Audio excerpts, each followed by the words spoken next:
Class में हमने पढ़ा था हीमोफ्लैचेलेट्स, इसका पहला एग्जाम्पल था लिशमेनिया और दूसरा था ट्रिपैनोसोमा। तो हमने लास्ट क्लास में पढ़ा था लिशमेनिया के बारे में और उसके कुछ स्पीशीज़ के बारे में, और आज हम पढ़ेंगे सेकंड एग्जाम्पल ट्रिपैनोसोमा के बारे में। ट्रिपैनोसोमा के दो स्पीशीज़ होते हैं वैसे, क्रूजी एंड ब्रूजी। तो इस लेक्चर में फ़िलहाल हम क्रूजी पे फोकस करेंगे, नेक्स्ट लेक्चर में हम ब्रूजी के ऊपर फोकस करेंगे। तो चलिए इसके कुछ की फीचर्स या की पॉइंट्स पढ़ते हैं। पहला, फ्लैजेलेटेड प्रोटोजोआ है ये, यानी कि इसके पास फ्लैजला होता है। हैव टू होस्ट, दो होस्ट होता है। डेफिनेटिव मैन और इनडेफिनेटिव रेडविड बग एंड सेसे फ्लाई। ओके, और आगे मैं अगर ट्रिपैनोसोमा के बारे में बताऊँ तो ये कॉज क्या करता है, स्लीपिंग सिकनेस। ये जस्ट की पॉइंट्स हैं, फर्दर क्लासीफाई करेंगे हम इसे आगे बढ़कर। फोर्थ पॉइंट है infective form to man metacyclic trypomastigote, यानी कि मैन में इन्फेक्शन कॉज करेगा metacyclic trypomastigote. Fifth point, portal of entry is skin और कंजक्टाइवा, यानी कि स्किन और कंजक्टाइवा यानी कि आँखों से हमारे ये बॉडी के अंदर एंटर करेगा। इन्फेक्टिव टू बग, बग में कौन सा स्टेज इन्फेक्टिव होगा, trypomastigote for reduviid bug and short stumpy form for सेसे फ्लाई। ओके, नेक्स्ट इसके टू स्पीशीज़ है, इंपॉर्टेंट स्पीशीज़ है, जो जैसा मैंने आपको स्टार्टिंग में बताया था, ट्रिपैनोसोमा क्रूजी और ट्राइपैनोसोमा ब्रूजी। नेक्स्ट स्लाइड पे बढ़ते हैं। ट्रिपैनोसोमा क्रूजी पे हम फोकस करेंगे इस क्लास में। तो पहला इसका पॉइंट है parasite of muscular and nervous tissue. Okay, ये पैरासाइट आपके मस्कुलर और नर्वस टिश्यू को इन्फेक्ट करेगा। कॉजेज अमेरिकन स्लीपिंग सिकनेस और चागास डिजीज़ या फिर अमेरिकन ट्रिपैनोसोमियासिस। ये तीन नाम आप क्रूजी से जोड़ लेना, ट्रिपैनोसोमा क्रूजी से, कि ये अमेरिकन स्लीपिंग सिकनेस कॉज करेगा, या फिर चागास डिजीज़ भी कहते हैं, या फिर इसे अमेरिकन ट्रिपैनोसोमियासिस भी कहते हैं। ठीक है, डेफिनेटिव होस्ट इसका अगेन मैन होता है। एक मैं आपको बात बता दूं, अगर आपको ऐसे याद रखने में कुछ कन्फ्यूजन होती कि क्रूजी में हम अमेरिकन कैसे याद रखें, तो एक बात याद रखना, एक बड़ी फेमस गाड़ी थी शेवरोलेट के क्रूज़। जो ऑटोमोबाइल के बारे में थोड़ा नॉलेज रखते होंगे उनको पता होगा, क्रूज़ नाम की एक पहली गाड़ी आई थी शेवरोलेट की, जो कि गेयरलेस थी और क्रूज़ कंट्रोल वाले फीचर्स थे उसमें। तो वो बेसिकली शेवरोलेट जो कंपनी है वो अमेरिकन कंपनी है। तो इस बात को याद रखना कि अगर ये क्रूज़ नाम का आ जाता है ट्रिपैनोसोमा में, तो आप याद रखना कि वो अमेरिकन है, चाहे वो अमेरिकन स्लीपिंग सिकनेस हो या अमेरिकन ट्रिपैनोसोमियासिस लिखें, और एक चागास डिजीज़ इसमें एडिशनल जोड़ दिया जाता है। तो खैर डेफिनेटिव होस्ट मैन हो गया इसमें एक नोट करने की बात है, apart from humans, domestic dogs, armadillos, opossums, raccoons, wood rats, few rodents serve as reservoir hosts. मतलब इंसानों के अलावा जो पालतू कुत्ते होते हैं, अर्मेडिलोज एक कैलो जो है प्राणी होता है, जंगली होता है, सारे ऑप्सम्स ये सब वही है। रैकून्स आपने बंदर वंदर टाइप के देखे, उन्हीं के एक स्पीशीज़ होते हैं raccoons. Wood rats and few rodents, मतलब कुछ चूहे, ठीक है, और चूहे या फिर चूहे के प्रजातियाँ, वो ट्रिपैनोसोमा क्रूजी के लिए एक रिजर्वायर होस्ट की तरह से एक्ट करती हैं, सर्व करते हैं। एक मैं बात बता दूं, आप अगर आपको अभी भी अर्मेडिलोज, ऑप्सम्स कैसे होते हैं, रैकून्स कैसे, वुड रैट कैसे होते हैं, तो आप स्पेशल इनको गूगल कर लेना, आपको इनके इंडिविजुअल पिक्स मिल जाएंगे। ठीक है, नेक्स्ट पॉइंट में इनडेफिनेटिव होस्ट इनका क्या है, रेडविड बग और triatomine bug, also called as kissing bug. ठीक है, याद रखना, रेडविड बग, ट्रायाटोमिन बग या फिर इसको किसिंग बग भी कहते हैं। तो ये सारे जो नाम है ना, कोई भी एक नाम छोड़ना मत कि केवल मैं रेडविड बग याद करके जाऊंगा या जाऊंगी और काम चल जाएगा, ऐसा नहीं है। इसमें आपको सारा याद रखना होगा। ठीक है, next point, infective form to man is again metacyclic trypomastigote and portal of entry is again skin और कंजक्टिवा। ठीक है, तो चलिए नेक्स्ट पॉइंट में बढ़ते हैं, characteristics of Chagas disease. Chagas disease पे हम फोकस करते हैं। इसमें क्या है, पहले फीवर, सेकेंड है चगोमा यानी कि स्वेलिंग ऑफ फेस में सूजन आ जाना। अगेन वही चीज़ है, देखिए, face swelling, splenomegaly, lymphadenopathy. Next slide पे चलते हैं। ये देखिए, ये है आपका रेडविड बग या फिर ट्रायाटोम बग, कुछ ऐसा दिखता है। ठीक है, ये ब्लड मील लेने आया है। ठीक है, चलिए आगे चलते हैं। नोट, इसमें नोट करने वाली बात एक ये है कि रोमनास साइंस is seen when entry of parasite is through conjunctiva और oedematous dropsical swelling of eyes eyelid of one eye develops. यानी कि देखिए क्या है, रोमनास साइन हम बोलते हैं जब आपके पैरासाइट एंटर करता है कंजक्टाइवा यानी कि आंखों से, या फिर इडिमेटस। इडिमेटस का मतलब होता है रेड कलर के रैश पड़ना या रेड कलर का स्किन हो जाना एक जगह पे, ठीक है। या फिर ड्रॉपसिकल यानी कि Solan with excessive fluid swelling of eyelids of one eye develops. मतलब क्या है, अब मैं आपको ना हिंदी में बताता हूँ। बेसिकली अगर पैरासाइट आँखों से एंट्री करता है या फिर थोड़ा लाल कलर का अगर रैश पड़ जाता है या फिर स्किन कहीं से लाल हुई पड़ी वहाँ से एंटर करता है, या फिर आपके उस आई स्वेलिंग से घुसता है, ठीक है, जो कि आपके आइज़ के ऊपर डेवलप हो गए, आईलिड्स के ऊपर, किसी एक आँख के ऊपर, तो हम इसको बोलते हैं रोमनास साइन। याद रहेगा, रिपीट करें एक बार। अगर आपका पैरासाइट आँखों से एंटर करता है बॉडी से, या फिर आपके रेड कलर के स्किन एरिया से एंटर करता है, या फिर आपकी जो आई लिड्स कोई एक है उसके अंदर से एंटर करता है और उसके कारण आई लिड्स में स्वेलिंग आ जाती है, अंदर बहुत सारा फ्लूइड भर जाता है, तो ये चीज़ आपके अंदर रोमनास साइंस को रिफ्लेक्ट करते हैं, ठीक है। इससे एक आँख, अगर देखिए सीधी बात है, अगर कंजक्टिवा यानी कि आँख से गया, दूसरा आपके इडिमेटस जो स्किन एरिया उससे गया, तो आपकी एक तरफ की आईलाइड सूज जाएगी, आईलिड्स को सूज जाएगी क्योंकि उसके अंदर एक्सेसिव फ्लूइड भर जाएगा, ठीक है। इस पूरे केस को हम बोलते हैं रोमनास साइन, ठीक है। Next point, chronic complications are mega oesophagus यानी कि ईसोफेगस बड़ा हो जाएगा, मेगा कोलोन, अगेन कोलोन जो होगा एबनॉर्मली डायलेट हो जाएगा, कार्डियोमायोपैथी, कार्डियोमायोपैथी का आपको मतलब पता है, कार्डियक मसल्स में डिफेक्ट आ जाना या कह लीजिए प्रॉब्लम्स आ जाना, ये तीन चीज़ है क्रॉनिक कॉम्प्लिकेशन में। चलिए इसका अगला ज्योग्राफिकल डिस्ट्रीब्यूशन देखते हैं। Endemic from southern part of USA to Argentina, also reported in rural areas of south and central America. Next part है इसकी, देखिए इसकी लाइफ साइकिल है ट्रिपैनोसोमा क्रूजी की। यहाँ फर्स्ट पॉइंट से हम पढ़ते हैं, आपको मेरा कर्सर दिख रहा होगा आई गेस। इसमें क्या है, ट्राइटोम बग स्टेजेस हैं इसमें अलग अलग है।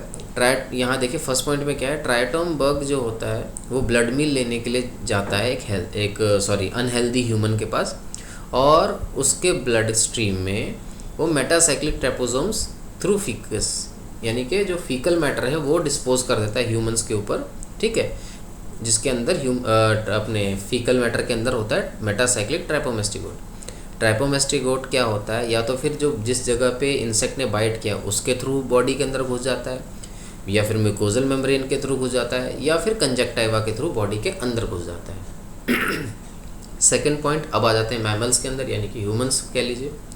सेकेंड स्टेज में क्या होता है, जो मेटासाइक्लिक ट्राइपोमेस्टिगोट होता है वो पेनिट्रेट करता है कई सारे सेल्स में, ठीक है, जो कि आपके बाइट्स जो साइट होता है यानी कि जहाँ पे वुंड उस आपके ये ट्राइटोम बग ने दिया है उस एरिया के आसपास के जितने भी टिश्यू और साइट में उसमें पेनिट्रेट करने लगता है, और उन सेल्स के अंदर पेनिट्रेशन के बाद वो एमेस्टिगोट्स में चेंज हो जाता है। थर्ड पॉइंट में क्या है, further amastigotes multiply by binary fission in cells of infected tissue. Again वहाँ पे वो अपनी एमेस्टिगोट्स बाइनरी फिजन के थ्रू अपनी मल्टीप्लिकेशन करता है। Then further intercellular amastigotes transform into trypomastigotes, then burst out of the cell and enter the blood stream. Further क्या होता है, एमेस्टिगोट जो होता है मल्टीप्लिकेशन के बाद ट्रांसफॉर्मेशन होने लगती है उसी टिश्यू में, और वो ट्राइपोमेस्टिगोट्स में ट्रांसफॉर्म हो जाता है, और फिर फर्दर वो सेल्स जब या टिश्यू के लिए जब फट जाता है, बर्स्ट हो जाता है, और फिर आपके जो ट्राइपोमेस्टिगोट है वो बर्स्ट होने के बाद normal blood stream of humans में आ जाते हैं। अब इस यहाँ पे एक ट्विस्ट है कि आपका जो प्रॉपर ट्राइपोमेस्टिगोट है वो फिर अगेन कुछ न्यू सेल्स में या कह लीजिए न्यू टिश्यूज़ में जाता है, और अगेन यही वाली जो साइकिल है इसको रिपीट कर देता है। अब मैं आपको खुल के बताता हूँ ये चीज़। अगेन जो आपके जो एमेस्टिगोट्स ट्रांसफॉर्म हो चुके हैं ट्राइपोमेस्टिगोट्स में, वो टिश्यू के फटने के बाद वो ब्लड स्ट्रीम में आ गए। ब्लड स्ट्रीम से कुछ ट्राइपोमेस्टिगोट क्या करेंगे, वो अगेन उसी टिश्यूज़ में एंटर करेंगे, ठीक है, और दोबारा से यही इन्फेक्शन बॉडी में क्रिएट करेंगे। ये तो हो गया कुछ। अब बचे कुछ क्या करेंगे, आपके ब्लड स्ट्रीम में जो होंगे उसको अगेन कोई एक हेल्दी ट्राइटोम बग आएगा वो अपने ब्लड मील के लिए और ब्लड मील के दौरान वो इसी ट्राइपोमेस्टिगोट को इंजेस्ट कर लेगा खुद के अंदर, और यही ट्राइपोमेस्टिगोट अगेन मिडगट में जाएगा, एपीमेस्टिगोट मिडगट में जाएगा, ठीक है, फिर मल्टीप्लाई करेगा मिडगट में बग के, ठीक है, और फिर further hind gut of bug में क्या करेगा, ये मेटासाइक्लिक ट्राइपोमेस्टिगोट्स में कन्वर्ट हो जाएगा, ठीक है, और फिर यही मेटासाइक्लिक ट्राइपोमेस्टिगोट दोबारा जब ये आपका बग किसी हेल्दी ह्यूमन में जाएगा ब्लड में लेने के लिए, तो वो यही मेटासाइक्लिक जो ट्राइपोमेस्टिगोट्स है वो फीसेस में रिलीज़ कर देगा, और वो अगेन ये साइकिल रिपीट होती रहेगी। एक बार फिर से रिपीट करना है, देखना एक बार, देखते आइए। मैं आपको बग का बताता हूँ। बग में क्या होता है, जब अगर ब्लड में पेशेंट के ट्राइपोमेस्टिगोट आ चुका है, तो फिर जब नया ट्रायटोम बग आता है ब्लड मील के लिए, तो वो इसी ट्राइपोमेस्टिगोट को इंजेस्ट कर लेता है। फिर ये ट्राइपोमेस्टिगोट बग के मिडगट में जाके एपीमेस्टिगोट में कन्वर्ट हो जाता है, फिर मल्टीप्लाई भी करता है मिडगट में, और फिर हिंड गट में या हाइंड गट में आपका जो एपीमेस्टिगोट है मेटासाइक्लिक ट्राइपोमेस्टिगोट में कन्वर्ट हो जाता है, या कह लीजिए ट्रांसफॉर्म हो जाता है। एंड देन फर्दर जब यही इन्फेक्टेड बग किसी हेल्दी ह्यूमन को बाइट करता है ब्लड मील के लिए, तो ये जो मेटासाइक्लिक ट्राइपोमेस्टिगोट है उस ह्यूमन के ऊपर फीसेस के साथ छोड़ देता है, एंड फर्दर यही साइकिल रिपीट होती रहती है। अब इस जगह एक कैच आता है, infective stage to human is metacyclic trypomastigotes, हम पढ़ चुके हैं पहले भी। और अगर बोला जाए कि डायग्नोस्टिक स्टेज कौन सा है, तो answer is this one. Blood stream में आपको अगेन ट्राइपोमेस्टिगोट्स ही मिलेंगे, ठीक है। इसको आप चाहिए तो आप इस स्लाइड को स्क्रीनशॉट ले लेना, या फिर इस वीडियो को अगर समझने में दिक्कत हो रही हो तो बैक करके आप बार बार सुन लेना। नेक्स्ट है क्लिनिकल प्रेजेंटेशंस, इसमें क्या क्या हमें मिल सकते हैं। Disease has an acute and chronic phase, चलो ठीक है। एक्यूट फेज में क्या होता है, यूजुअली एसिम्टोमेटिक, कोई सिम्टम नहीं होते। रेयरली एक्यूट फेज में be more severe than potential cardiac with potential cardiac और न्यूरोलॉजिकल सिम्टम्स एंड साइंस। मतलब क्या है, कुछ केसेस में जो एक्यूट फेज होता है वो बहुत सीवियर हो सकता है, जिसमें हार्ट अटैक भी आ सकता है इंसान को, और कुछ न्यूरोलॉजिकल सिम्टम्स और साइंस भी मिल सकते हैं, ठीक है। नेक्स्ट पॉइंट पे आते हैं। On vectors feeding site nodular lesions और फ्रेनकल्स, जिसको हम चगोमास भी कहते हैं, में डेवलप। मतलब जिस जगह पे आपके बग ने बाइट किया है ह्यूमन को, वहाँ पे कुछ नोडुलर लीजन्स और फ्रेनकल्स यानी कि चगोमास जिसे कहते हैं वो भी डेवलप हो सकता है। नेक्स्ट पॉइंट पे है, chagomas on eyelids are referred as palpebral and periocular firm swelling. ये प्रोनाउंस करने में दिक्कत तो नहीं होगी, ये बहुत इंपॉर्टेंट है, याद रखना।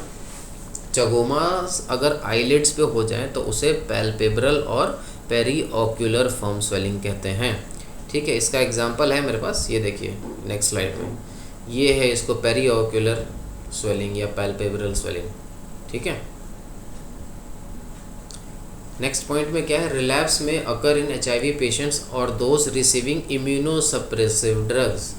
एग्जैक्टली HIV में भी बेसिकली ह्यूमन का क्या होता है, इम्यूनिटी डाउन हो जाती है, T सेल पे अटैक करते हैं ना वो, तो इम्यूनिटी डाउन हो जाती है, और अगेन ये सारे जो पैरासाइट है वो एज एन अपॉर्चुनिस्टिक पैरासाइट बन के अटैक करते हैं, और same thing happens with the immunosuppressive drugs therapy, ठीक है।